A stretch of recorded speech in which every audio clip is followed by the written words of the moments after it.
Bom dia, minha gente. Hoje eu vou falar um pouco sobre como surgiu o primeiro antibiótico, certo? O primeiro antibiótico, para quem não sabe, foi a penicilina.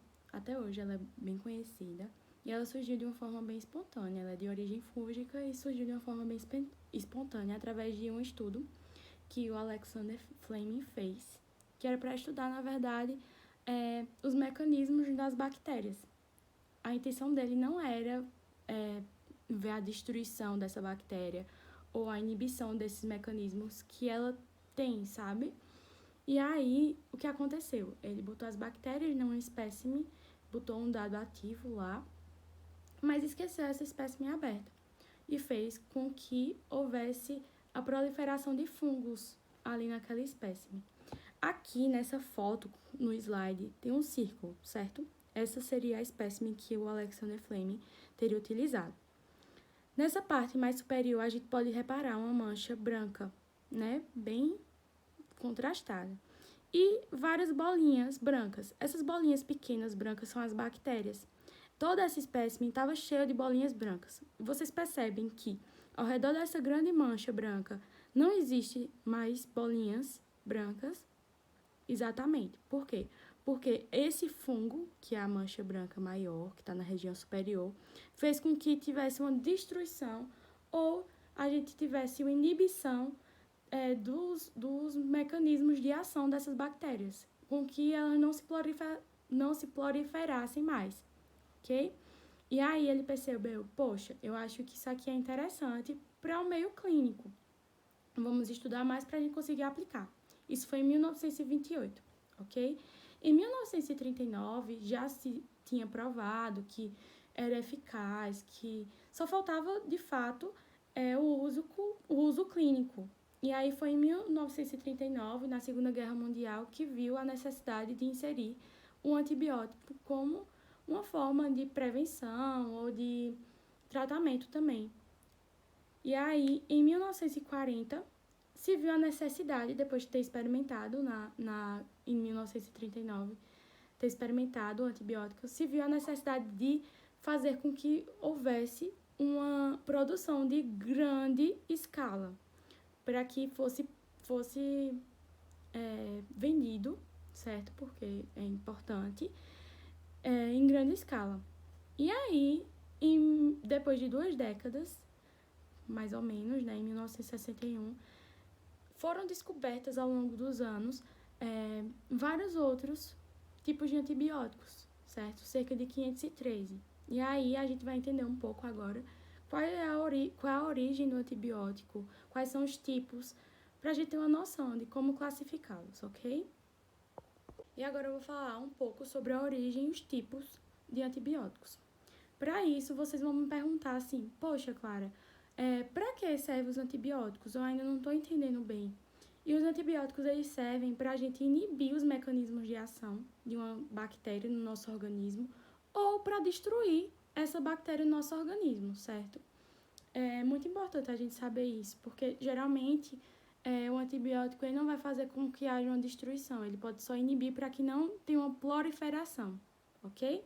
E aí a gente tem 3 origens do antibiótico, que é a origem dos fungos, da bactéria e dos actinomicetos, certo? E aí ela pode surgir dessas 3 formas, através de fungos, bactérias ou dos actinomicetos, certo? E aí, como é que a gente vai... Quais são os tipos, né? Se ela é sintética, se ela é natural, se ela é semissintética, como é que eu sei? Vê só, gente. Ela é natural quando ela vem de origem na natureza, certo? Como o próprio nome já diz. A maioria dos antibióticos vem de origem na natureza, certo? E sintéticos é quando ela é produzida totalmente no laboratório, ok? E semissintéticos é quando a gente tem um antibiótico que ele é natural, mas ele precisa como é que eu posso dizer? Ele precisa de um ativo para que ele funcione. E esse ativo é laboratorial, então ele é chamado de semissintético, ok? É muito importante também a gente entender que existe uma diferença. Quando a gente inibe a gente chama de uma forma, né? Existe a inibição. E quando a gente destrói, geralmente tem aquelas terminações, que é o SIDA, bactericida, entendeu? É quando existe uma destruição dessa bactéria, ok? É muito importante também, a gente tem algumas curiosidades que eu botei aqui no slide, que a maioria dos antibióticos, como eu já falei, são naturais. Cerca de mais de 3 mil antibióticos são naturais. Cerca de 123 são produzidos através da fermentação. E tá vendo que é bem pouquinho os sintéticos, tipo aproximadamente 3, hoje temos no mercado, sintéticos. E 50 são, mais de 50 mais ou menos, são semissintéticos, que é basicamente o natural mais um ativo laboratorial, ok? Os antibióticos, eles podem ser classificados por vários critérios, e um desses critérios são a sua estrutura química. Eles podem ser classificados como sulfonamidas, que recebe esse nome por conta da sua estrutura. Na sua estrutura tem um grupamento de sulfato, e esses antibióticos são antibióticos sintéticos. 2 exemplos deles são o sulfametoxazol e a dapsona. Quinolonas, que são um grupo de antibióticos derivados do ácido nalidíxico. 2 exemplos deles são a norfloxacina e a ciprofloxacina. Também podem ser classificados como beta-lactâmicos, que são um grupo de antibióticos mais conhecido hoje em dia, mais usados hoje em dia. 2 exemplos deles são a penicilina, que foi o que Clarinha acabou de falar, e a amoxicilina. Esses antibióticos, eles são muito utilizados, por exemplo, no tratamento de amidalite bacteriana. As tetraciclinas, que são antibióticos naturais ou semissintéticos.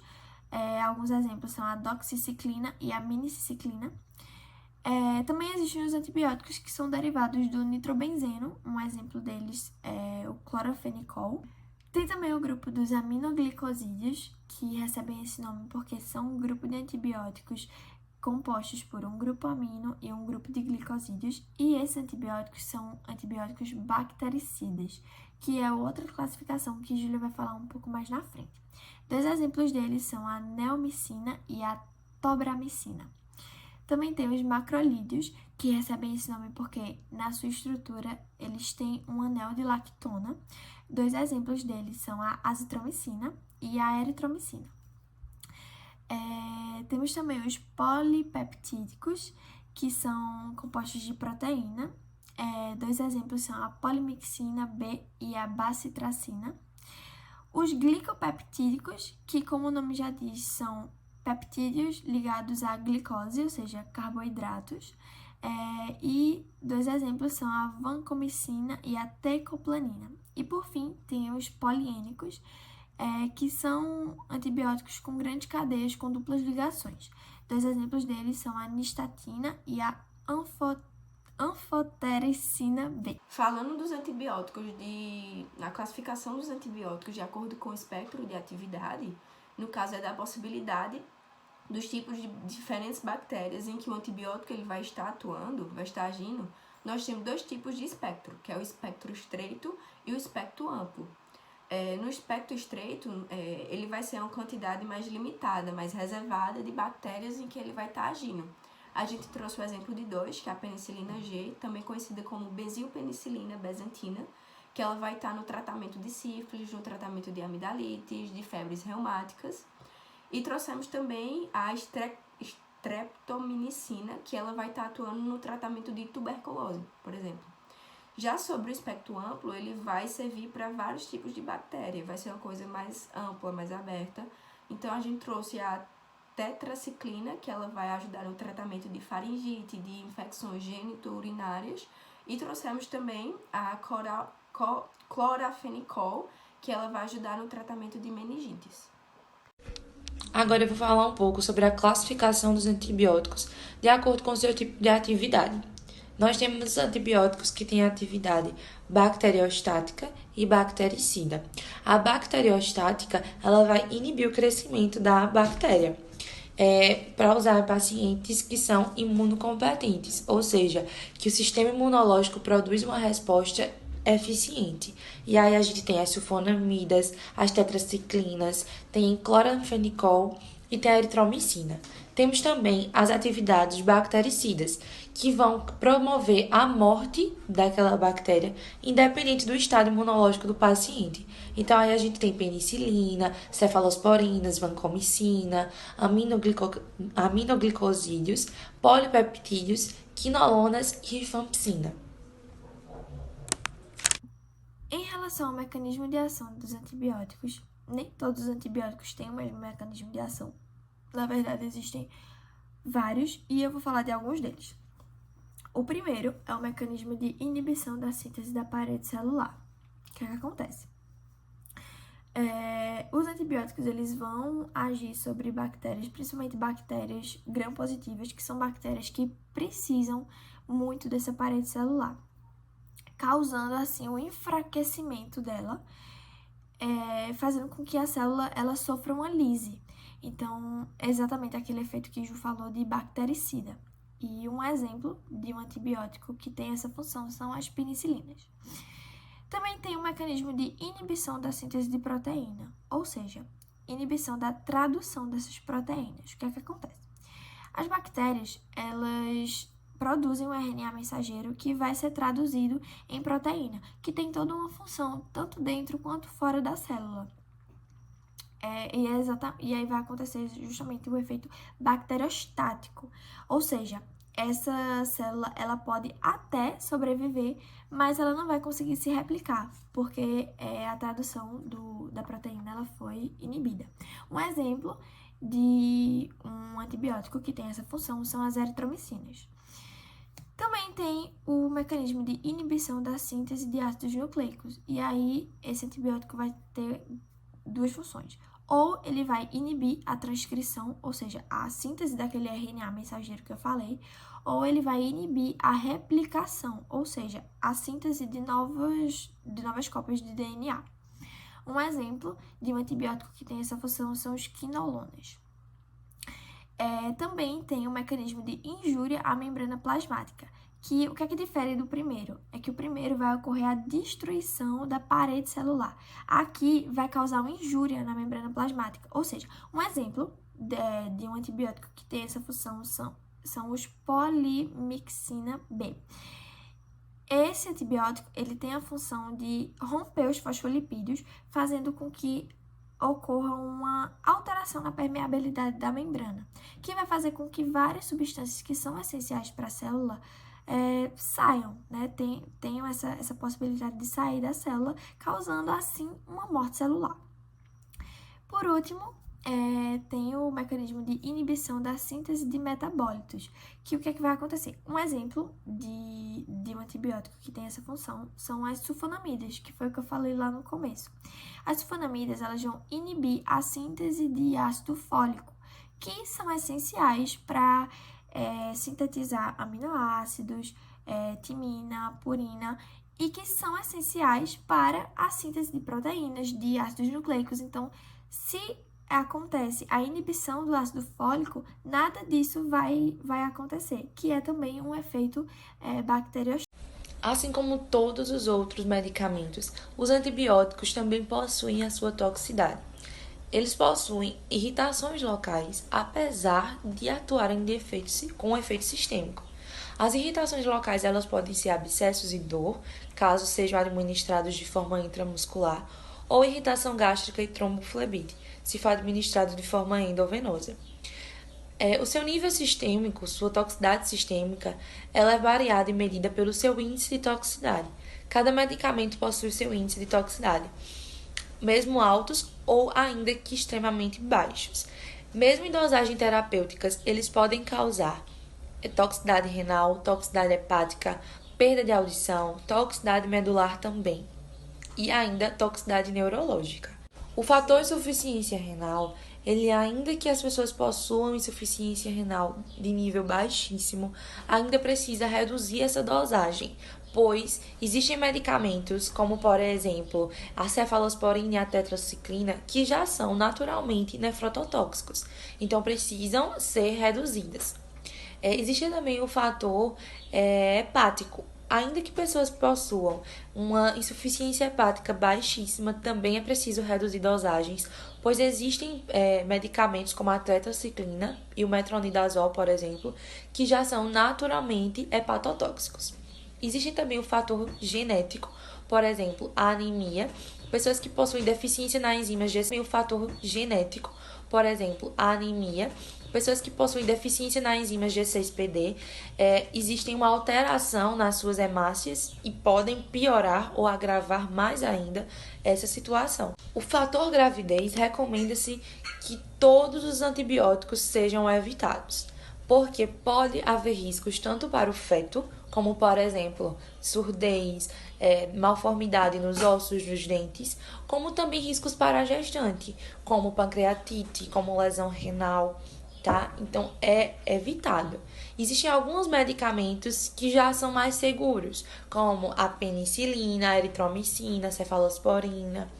O fator idade também é muito importante, pois existe um medicamento chamado clorofeniol, que ele dá a síndrome do bebê cinzento.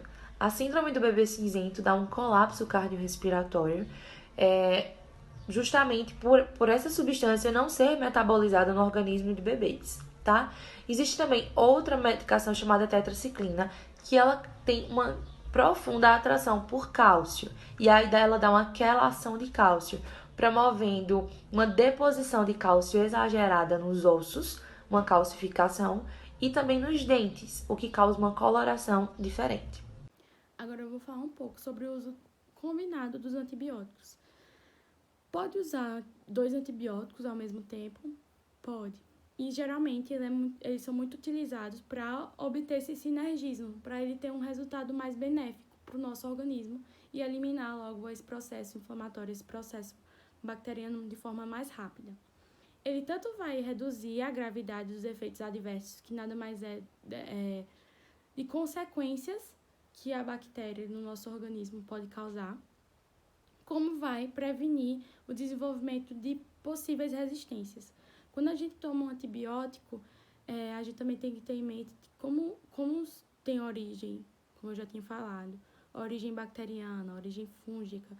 Quando a gente ingere esse antibiótico, talvez ele por muito tempo, talvez ele não esteja mais funcionando no nosso organismo. E aí a gente está fazendo com que a bactéria, que está fazendo mal ao nosso organismo, tenha resistência ao antibiótico que a gente está tomando.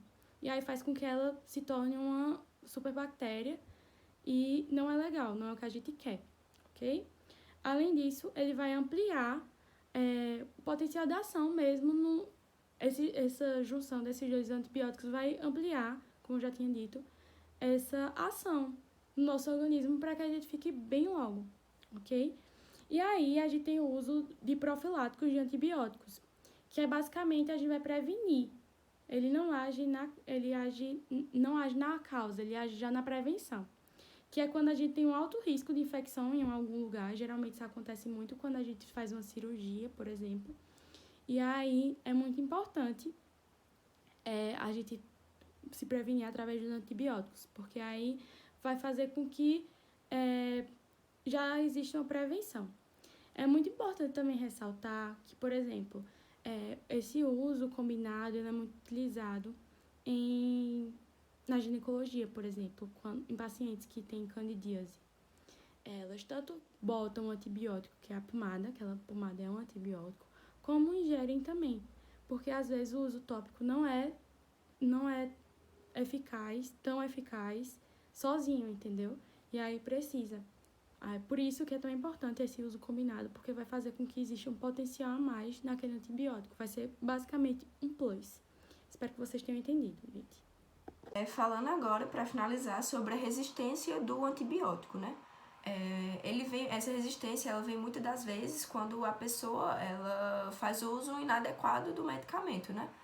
Por exemplo, uma dosagem inapropriada, a gente não respeita o tempo certo de estar tomando o medicamento, um antibiótico inadequado, que a gente traz muito essa questão da automedicação, né?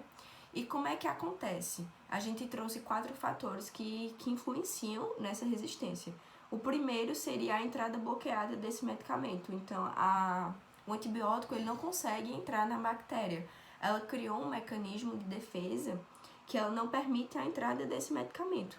Temos também a alteração da molécula-alvo, que é quando, se o remédio, o antibiótico, ele vai agir naquela enzima, a própria bactéria, ela vai produzir uma enzima mutada. Então, não vai ter como o antibiótico conseguir se ligar a essa nova enzima. Temos também a inativação de enzimas, que é quando acontece a destruição do antibiótico, né? A bactéria, ela consegue destruir o antibiótico. E temos também a bomba de efluxo, que no caso o antibiótico ele consegue entrar na bactéria, depois ele é expulso, e esse curto tempo que ele passou lá, ele não conseguiu agir, ele não conseguiu atingir, né, uma concentração inibitória mínima. Então, ele não vai ter nenhum efeito, ele não vai conseguir fazer esse efeito na bactéria.